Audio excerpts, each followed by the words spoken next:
Do you think it's harder being a teen today than when your parents were teens? Well, whenever my mom always tells me about, how sometimes when I shirk my duties, I always tell her it was a lot simpler back in her day. It's probably a lot harder to be a teen today because there's so much more like social stuff going on with like the internet and stuff.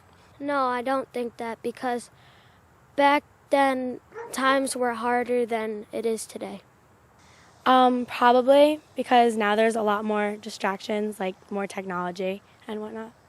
From what they say, I think it is. I think there's just more that we're exposed to now than there was when we were before, so I think it is harder now. No. I'm gonna go with no because, when my parents were teens, they were the war, Vietnam War and stuff, and their parents were kind of like, hey, go join the war, and they were kind of like, no. My dad grew up in Brazil, so it's a little bit different there. I think it's easier because our parents couldn't escape from their parents because they didn't have phones or computers. Yeah, I do.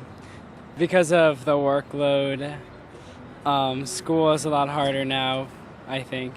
I do, because there's a lot more technology around.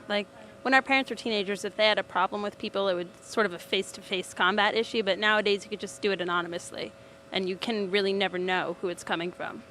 If we put it to a vote, I think most teens would agree that life is tougher today than it was a couple of decades ago. I'm Diu for Teen Kids News.